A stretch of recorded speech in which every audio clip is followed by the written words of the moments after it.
It's your boy Paul Khadar back again with another banging video. Genuinely, guys, back again with another interesting video. As you can see, Charlamagne the God.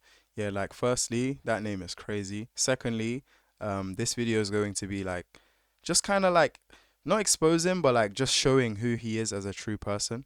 And like genuinely, I thought this would be like an amazing video to bring out. So with no further ado, but before I get into the video, guys, you know what I'm gonna ask you to do. Guys, please, let's do 10 seconds breathing. So 5 seconds in, 5 seconds out. Breathing is so important. Like, it's actually crazy how important breathing is.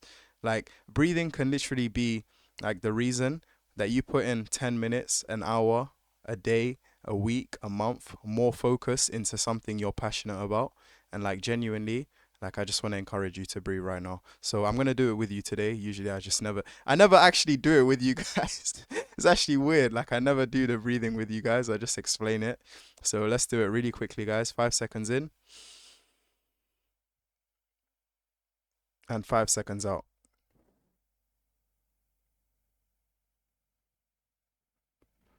Fantastic, guys. Let's get straight into this video. Hope everyone's doing amazing. And with no further ado, Hey guys, I hope all is well. Thank you for joining me for this Truth Talk episode. In today's episode, we're going to be talking about Charlamagne the God's dark past. But before we begin, I just wanted to remind you guys to subscribe to my second channel, Truth Network, and also follow me on Instagram and TikTok. I want to make sure that if something ever happens to my channel, I still have a way to connect with you guys. So please, if you can, subscribe to my second channel, Truth Network, now, and go follow me on Instagram and TikTok. All the links will be in the description of this video. Thank you all. Now let's get right into it. Radio broadcasting is one of the most consumed forms of media ever created. People at home or on the go who drive to work or are driving for work rely on radio shows to keep them entertained. In New York City, radio stations like Power 105.1 or Hot 97 were two massive stations with millions of listeners. People would tune into these radio stations on the daily and would fall in love with the personalities who hosted these radio shows. This birthed names like Funk Flex, Ebro in the Morning, Angie Martinez, and Charlamagne the God with The Breakfast Club, whom we'll be talking about today. Charlamagne the God is one of the most popular radio personalities in hip-hop. Being a part of The Breakfast Club since 2010 has allowed him to grow a cult-like fan base. The fact that he's been on the radio for over 13 years has made him a legend in the radio broadcasting space. He was once known as one of the most controversial figures in radio, as he wasn't afraid to ask wild and inappropriate questions that would make his guests feel uncomfortable. This made Charlamagne more entertaining to the audience, as he was different from the other radio hosts, and he was like a new, younger version of Star, who was known for a familiar style. The audience was growing tired of the same safe radio personalities, who all they did was praise a celebrity guest. Charlamagne was different. He was unpredictable and said things that made the audience wow and gasp. This made him stick out as the obvious star of the Breakfast Club show, which only became more apparent as the show went on and grew bigger. Nowadays, Charlamagne is completely different from when he first started. Not only does he look like a whole new person, but he acts like one too. Charlamagne now avoids being toxic and disrespectful, which was essentially his whole identity, and now acts like a PC robot who no longer speaks his mind. Even though Charlamagne has shedded his old ways and has been reborn, his past has found a way to come back to haunt him. While many of his fans know him today as a legendary radio personality, 20 years back, he was known for something completely different. A couple days back, Charlamagne was actually exposed by another radio personality, Funk Flex. Funk Flex, while going at DJ Envy for allegedly playing a part in scamming a bunch of Breakfast Club listeners, directed a few shots at Charlamagne. Flex brought up a pending lawsuit that has been filed against Charlamagne the God over an incident that happened with a 15-year-old girl when Charlamagne was a 22-year-old man. The incident the lawsuit is referring to is in regards to a woman named Jessica Reed and an incident that happened between her and Charlamagne the God back in 2001. According to the accuser, she met Charlamagne through a mutual friend named Rico. She claims that Charlamagne was interested in her romantically, but she wasn't interested in him that way. Jessica claims that one day, 2 weeks before Charlamagne's birthday, he invited her to his birthday party. At first, she didn't want to attend the party, but then she changed her mind and ended up showing up. Jessica then claims that while at the party, she started to get nervous and uncomfortable due to the fact that there were way too many men there. Eventually, she claims that Charlamagne went and prepared some alcoholic beverages, and Jessica and her friend, who accompanied her to the party, drank them. She claims that after they drank these beverages made by Charlamagne, they started to feel weak and dizzy. Things got stranger when her friend also started to get sick and rushed to the bathroom. Jessica tried to go to the bathroom to be with her friend, but when she got up, her legs felt like noodles, so she collapsed to the ground. This is when things got dark. And unfortunately, I can't go into too much details here on YouTube so I don't run into issues. At this point, Jessica claims that she started hearing the Y'all enjoying yourselves? Job done. Perfect. So we have a beautiful 31 guys at the party laughing at her, including Charlamagne himself. She claims that Charlamagne then instructs his friends to take her upstairs to the bedroom. This is when she claims that she was R-worded by multiple people, including Charlamagne as well. At the end of it, all of those at the party would leave Jessica in a bathroom, unable to process what she had just been put through. A man at the party, who I'm assuming didn't participate in the situation, would end up letting Jessica use his phone to call emergency services. After Jessica and her mother gave a statement to police, it led to Charlamagne getting arrested 2 years later. The police investigation quickly found evidence that proves Jessica's story. They found a wall with a punch-sized hole in it that was done by Jessica during the commotion. They also found Jessica's bracelets in one of the bedrooms. Charlamagne would eventually plead to a lesser charge of contributing to delinquency of a minor for providing the beverages, but he was not charged for the rest of the crimes. He would be given 3 years of probation for his crimes. This statement was given by a member of the courts in regards to why Charlamagne had gotten the plea deal to begin with.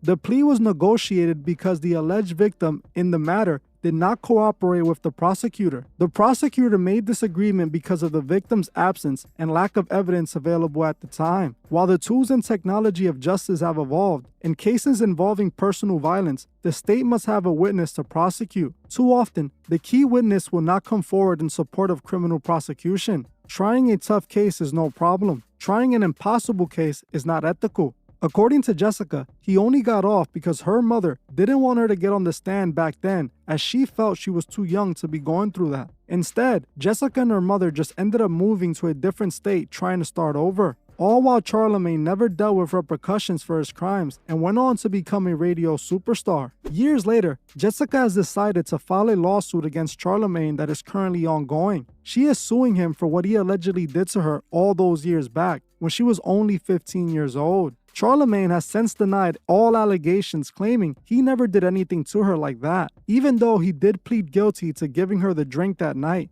In this situation, it clearly appears that something did indeed take place that night between her and Charlamagne. Charlamagne wasn't a star yet, even though he was already working in radio, and Jessica was just a 15-year-old girl, so why would she make this up? For what purpose? It's not like she knew Charlamagne would eventually be this big radio star that she can sue in the future. The fact that Charlamagne pleaded guilty proves he had some involvement that night. Despite all this evidence, Charlamagne sticks to his story that he was cleared and the case was dismissed because he claims he didn't do it, stating that he would never do anything like that. The thing is, some of his old tweets don't seem to support this narrative he is trying to push. Some old Charlamagne the God tweets have resurfaced from all the way back in 2009 and 2010. In these tweets, we see Charlamagne making some very inappropriate statements. In one tweet he said, "Furthermore, R. Kelly had the best celebrity S tape of all time." Obviously, Charlamagne is referring to the infamous tape where R. Kelly did something very disturbing to a young girl.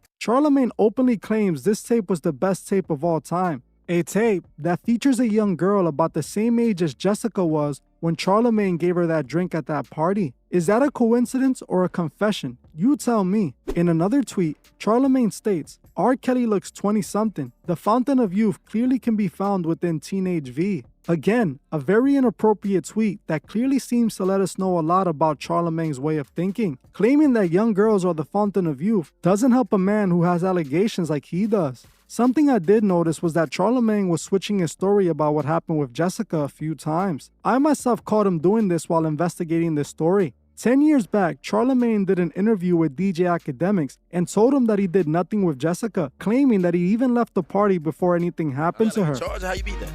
Because I didn't do it. It was a criminal conduct with a minor charge. That means you would have to like register for this. Yeah, right? It was the year 2000, 2001. I think I was like 20. I was 20 years old. My cousin had just graduated. I invited her to the party. See, she was at the party. She got drunk, high, whatever. Something happened in the room with a couple of my dudes. I'm asking them, did they mess with the chick? No, after the fact, after she pressed charges, and they was like, no. But they was like, yo, she's bugging. I remember the night of, yo, she's in here bugging out. She kicking over the TV. The next morning, she said she got, I bought the alcohol. They was like, well, you're not even of age to buy alcohol. And I'm like, well, how'd you get it? Well, I got a crackhead to get it for me. Whatever. So 2 weeks later, they come and arrest me for criminal conduct with a minor. So I had to get blood and hair follicles. Oh, you going down there to Niche Lane? They ain't had nobody else depending on. So being that I went down there and took full responsibility, lock him up. But if we listen to what he said during an episode of Brilliant Idiots a couple years back, he states a different tune. Myrtle Beach, South Carolina. I got this girl real drunk, and just that sentence sounds a little fishy. I got her drunk. I didn't just get her drunk. I remember going. I went to the store and got Spanish fly. Oh, so you ready? Shut up. Spanish fly. They sell it in the Spanish store. I'm telling the truth. They spell it in the Spanish store. I put the Spanish fly in the E&J, drinking the E&J. So in my mind, I don't think shit really worked, but I felt like I got money as a too. Right? She was drunk and shit, and we had and shit, and like a lot of my boys was trying to come in the room and I'm like, nah, chill out. I can't. I'm not doing that. In this Brilliant Idiot episode, Charlamagne tells a story that sounded very similar to what Jessica is claiming happened to her. In the episode, Charlamagne can be heard telling Andrew Schultz about a time where he put something in a drink he claims he drank and also gave to a girl. He then claims that he and the girl got too wasted and ended up hooking up that night. He also claims that his boys lied about hooking up with her, confirming that it was only him. Now, I don't know if Charlamagne was referring to Jessica in that story, but unless he's done this to multiple people, which if so, I wouldn't be surprised, I think he's referring to Jessica with this story, which to me proves something did happen that day between them both. It's clear to me Charlamagne was there and that something indeed might have happened to that girl. When we look at those tweets and those comments he said out of his own mouth, it becomes clear as day what happened. What's interesting is that even though these allegations were present since the early 2000s, Power 105.1 and iHeartRadio still hired Charlamagne to work as a radio host. We know they perform a background check, so they would have known Charlamagne's past, but still hired him and made him a radio star. Considering what's happening now with the whole DJ Envy situation, you can see Power doesn't mind hiring questionable people. For those that haven't heard, DJ Envy is also recently in hot water after it's being revealed that he seems to be involved in promoting a Ponzi scheme that scammed many people out of millions of dollars. The worst part about that is that Envy on several occasions promoted this scam on his nationally syndicated radio show, exposing the scams to millions of victims. According to Envy, just like Charlamagne, he had no involvement in the scam, claiming he himself was a victim of the scam. Even though Envy was the one who introduced Caesar the Scammer to the world to scam several times on his show.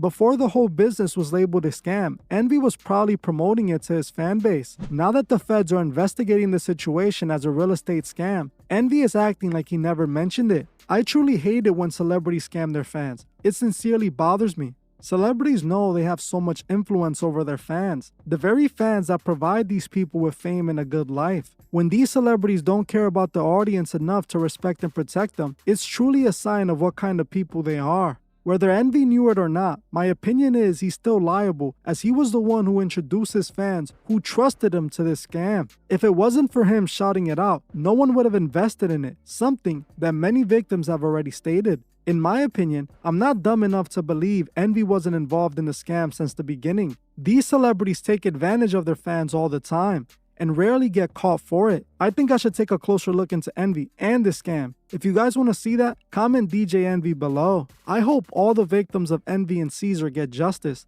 just like Jessica deserves justice as well. These are the two guys that Power got working up at the Breakfast Club. One allegedly has a past with young girls, while the other is allegedly involved in a $17 million scam. This lets you know what moral standing this radio station has. In my opinion, I believe Charlamagne is trying to cover up the truth because he knows how damaging it could be. Nowadays, Charlamagne pretends to act like a caring man who is in tune with social issues. This story being true can not only destroy that image, but also his career. Well, that's it for this video. Thank you all for watching, and I'll see you guys. That is crazy. That's absolutely crazy. Now, I don't want to make I don't know this guy, at the end of the day, I'm not here to judge people for their past, etc., etc.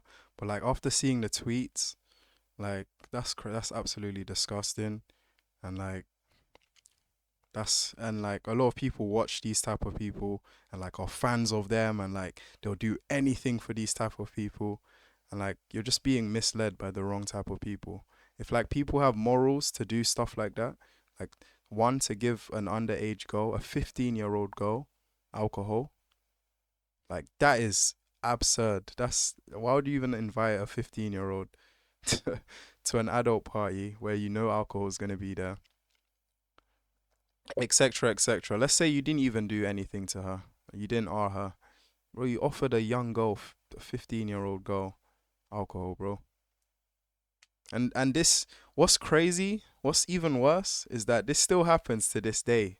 There's still young girls going to parties, like adult parties and stuff like that, being given like alcohol, being odd. Like, it's actually crazy. What is the world coming to just for some clout, some fame? Not even clout. Like, you gain nothing from doing this. You gain nothing. May God be with you and all those people that do these terrible things to these young people. And that's why, like, literally I make these videos for the younger generation, also to teach myself and for my kids. Like, what's the point of just bringing out entertainment videos and stuff like that? Like, with the intent to like teach kids to do stupid things, teach kids to grow up with a life of unfulfillment and stuff like that.